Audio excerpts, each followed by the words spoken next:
नमस्कार,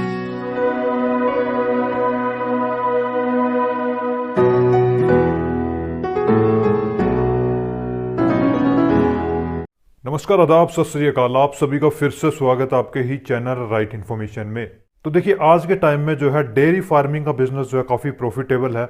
अगर आपको इसकी सही तरह से नॉलेज है, पूरी डिटेल आप बिजनेस के बारे में है, तो आप ये बिजनेस स्टार्ट कर सकते हैं। तो आज हम इसी बिजनेस के बारे में पूरी डिटेल से बात करेंगे कि ये बिजनेस जो है आप कितनी तरह से कर सकते हैं, कितना इसमें आपका इन्वेस्टमेंट आता है, गवर्नमेंट इसमें जो है आपको कौन कौन सी स्कीम्स प्रोवाइड कर रही है, सब्सिडी कितनी मिलती है, लोन कितना मिलता है, और इसी के साथ ये जो है आपको डेयरी फार्म जो आप करते हैं वो आपको जो है गाय के साथ करना चाहिए या भैंसों के साथ करना चाहिए, और इसकी जो है ट्रेनिंग जो है गवर्नमेंट की तरफ से कहाँ पे मिलती है, ट्रेनिंग आप इसकी किस तरह से ले सकते हैं, और भी काफ़ी सारे क्वेश्चंस हैं जो आज के इस वीडियो में आपके सॉल्व हो जाएंगे।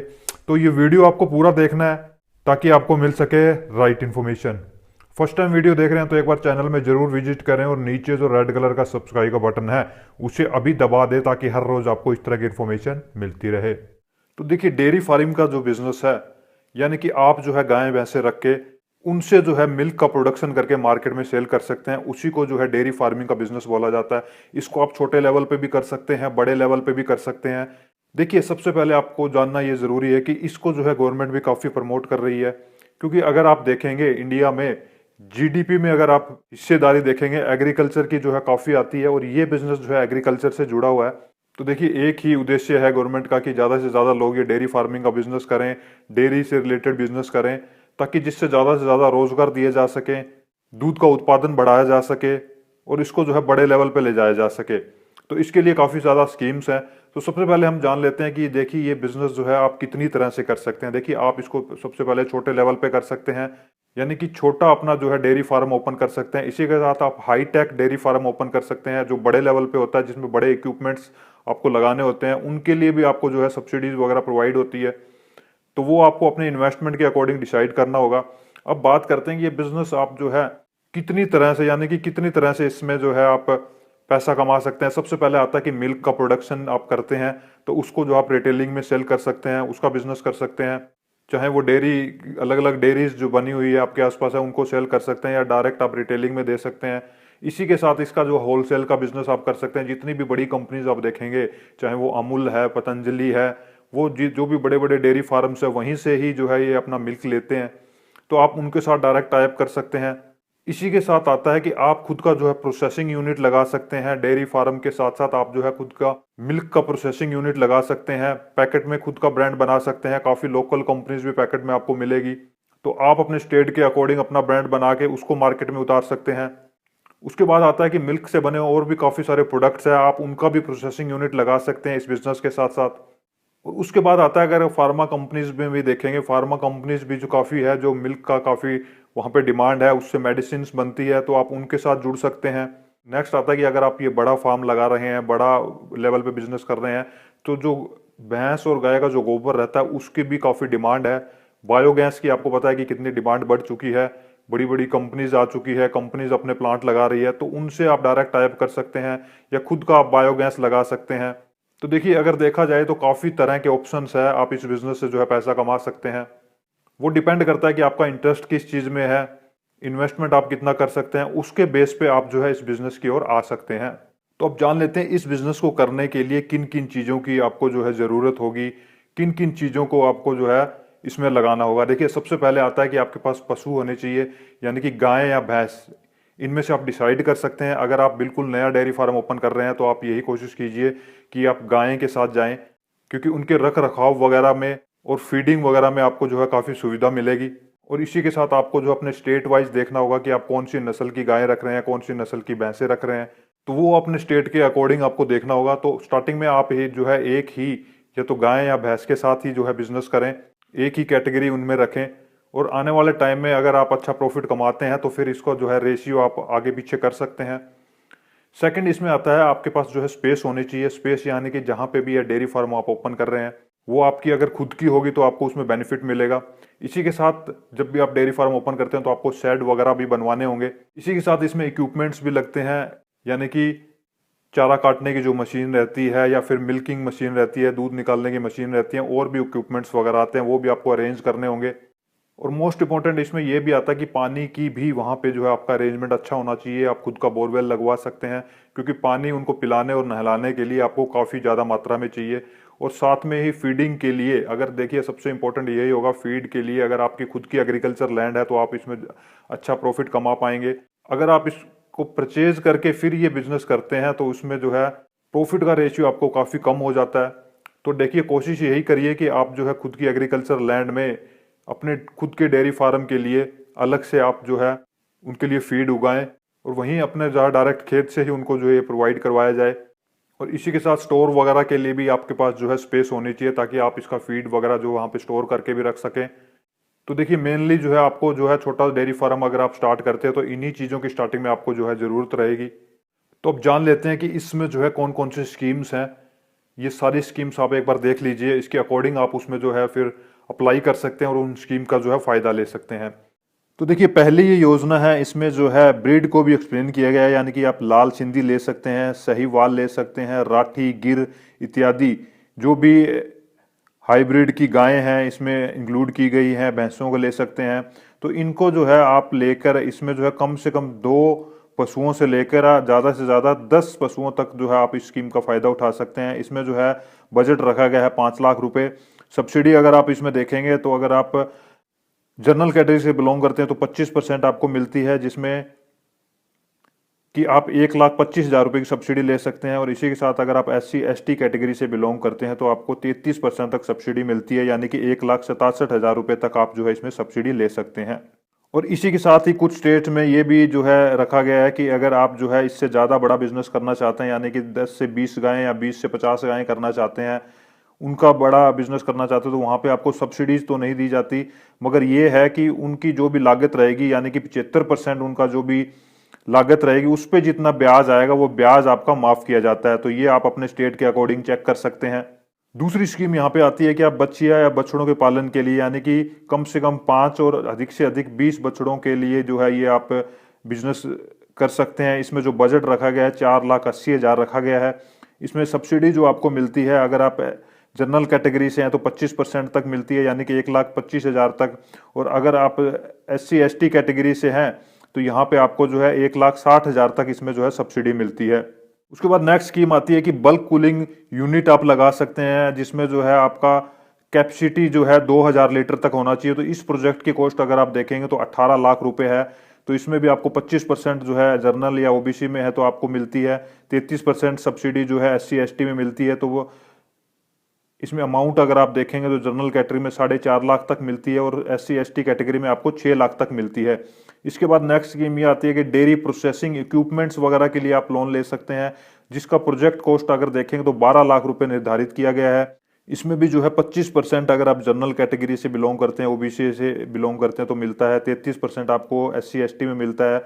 तो 3 लाख रुपए तक आप अपना जनरल कैटेगरी या OBC में जो है इसमें बचा सकते हैं, और 4 लाख रुपए तक जो है SC/ST में है तो इसमें सब्सिडी ले सकते हैं। नेक्स्ट जो स्कीम आती है वो डेयरी प्रोडक्ट ट्रांसपोर्टेशन का अगर आप काम करना चाहते हैं या कोल्ड चेन बनाना चाहते हैं तो इसमें जो है स्कीम के लिए रखा गया है 24 लाख रुपए। 24 लाख रुपए तक आप जो है ये प्रोजेक्ट लगा सकते हैं। 25% आपको जो है इसमें जनरल कैटेगरी के लिए मिलती है और 33% जो है आपको इसमें SC/ST के लिए मिलती है। तो 6 लाख अगर आप जनरल कैटेगरी से हैं तो सेव कर सकते हैं, और 8 लाख रुपए उसमें अगर SC/ST से बिलोंग करते हैं तो ये प्रोजेक्ट लगा के बचा सकते हैं। नेक्स्ट स्कीम आती है कि आप जो है cold storage facility for milk products के लिए जो है लगा सकते हैं। ये इसका जो प्रोजेक्ट कॉस्ट आता है वो 30 लाख रुपए निर्धारित किया गया है। तो इसमें भी आप जो है जनरल कैटेगरी से बिलोंग करते हैं तो 25% और SC/ST से बिलोंग करते हैं तो 33%। जनरल कैटेगरी में 7.5 लाख रुपए आप इसमें जो है सेव कर सकते हैं, सब्सिडी ले सकते हैं। और SC/ST में अगर आप ये प्रोजेक्ट लगाते हैं तो 10 लाख रुपए तक आप इसमें सेव कर सकते हैं। और देखिए इसी के साथ जो है आप इनमें 3% का जो है अनुदान भी ले सकते हैं इंटरेस्ट के ऊपर। तो उसके लिए आपको जो है साइट पे विजिट करना होगा। AIF यानी कि एग्रीकल्चर इंफ्रा फंड की जो स्कीम है, जो वेबसाइट है, उस पर जाके विजिट करिए। वहाँ पे भी जो आप उसके थ्रू भी अप्लाई कर सकते हैं। तो देखिए ट्रेनिंग भी इसके लिए काफ़ी ज़रूरी है। ट्रेनिंग अगर आप इसकी लेना चाहते हैं तो डायरेक्ट आप जो है अपने एरिया के जिस भी स्टेट में आप बिलोंग करते हैं वहाँ पे किसान विकास केंद्र आपको मिल जाएंगे। उनमें भी ट्रेनिंग के लिए काफ़ी ज़्यादा जो है स्कीम्स होती है उनसे आप कांटेक्ट कर सकते हैं। इसी के साथ आप जो है ईडीपी की ट्रेनिंग ले सकते हैं फ्रॉम एनडीआरआई से। आप इनकी वेबसाइट पे विजिट कर सकते हैं, वहां पे भी आपको काफ़ी ज़्यादा जो है इसकी ट्रेनिंग के रिगार्डिंग आपको इन्फॉर्मेशन मिल जाएगी। और इसी के साथ वेटरनरी इंस्टीट्यूट्स है, उससे आप कांटेक्ट कर सकते हैं, वहाँ पे ले सकते हैं। और सबसे इम्पोर्टेंट ये है कि आप जो है आपके आसपास भी आपको काफ़ी बड़े डेयरी फार्म मिल जाएंगे। काफ़ी जो डेयरी फार्म है वो भी खुद की ट्रेनिंग प्रोवाइड करते हैं, उनसे आप डायरेक्ट जाके ट्रेनिंग ले सकते हैं। देखिए काफ़ी ज़्यादा ऑप्शंस हैं, तो इसके लिए आपको ट्रेनिंग जरूर लेनी होगी। एक बार अच्छी तरह से अगर आप ट्रेनिंग ले लेते हैं तो इस बिजनेस को आप अच्छी तरह से कर पाएंगे। तो देखिए ये सारी स्कीम्स है, इनका आप फ़ायदा ले सकते हैं। ट्रेनिंग सेंटर जो आपको पता है वहाँ से आप जो है इसकी डायरेक्ट अगर आप ट्रेनिंग लेना चाहते हो तो ट्रेनिंग ले सकते हैं।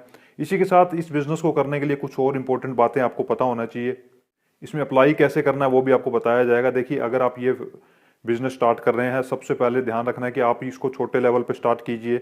देखिए सब्सिडी इसमें ज़रूर आपको मिल रही है, मगर ये नहीं कि आप सब्सिडी के बेस पे आप ये बिज़नेस स्टार्ट करें। पहले आप देखिए कि आपका इंटरेस्ट इसमें कितना है।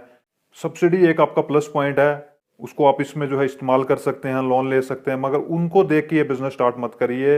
ये देखिए कि आपका जो है कितना इंटरेस्ट है। इसके बाद सेकंड अगर आप देखेंगे तो यही है कि इस बिजनेस को जितना छोटा स्टार्ट किया जाए, यानी कि कम से कम पशुओं को आप रखें। स्टार्टिंग में आप यही कोशिश कीजिए कि आप जो है 3 या 4 पशुओं से जो है ये बिजनेस स्टार्ट करें।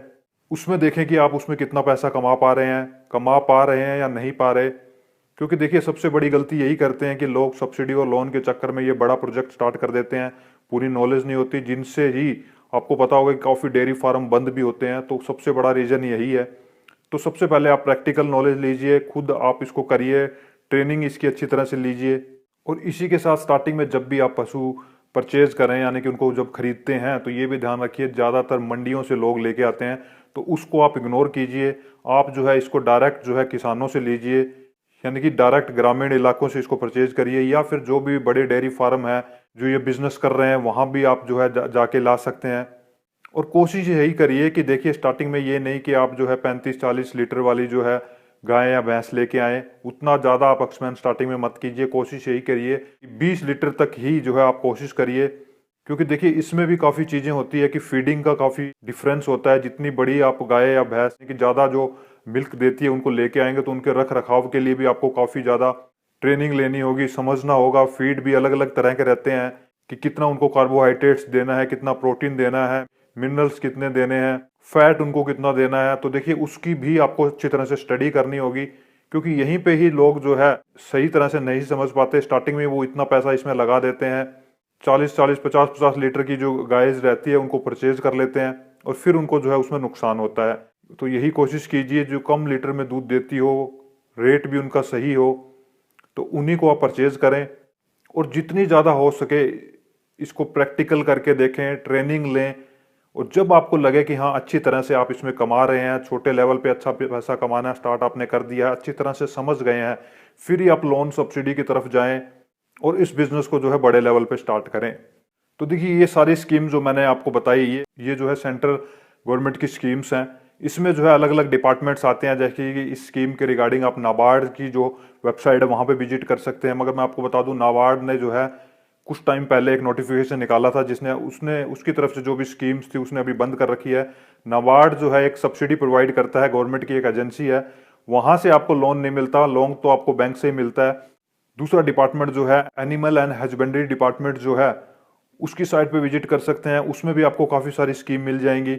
और इसके साथ साथ जो भी मैंने स्कीम्स आपको बताई, ये नहीं है कि हर स्टेट्स में हर साल ये चलती रहती है, इनके एक टारगेट रहते हैं। आप बैंक वाइज और अपने स्टेट वाइज पता कर सकते हैं।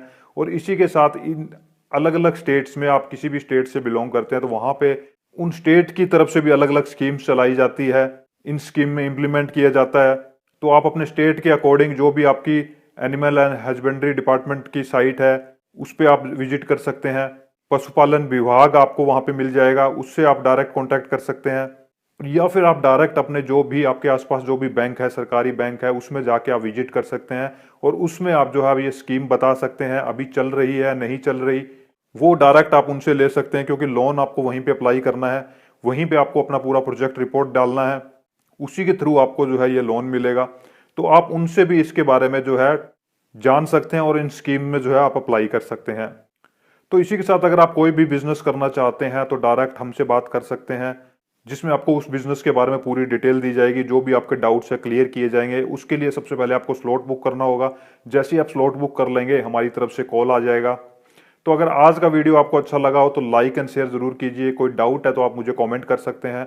जल्दी मिलता हूं फिर एक नई इन्फॉर्मेशन और नई बिजनेस डिटेल के साथ। तब तक अपना ध्यान रखिए। Take care, bye bye.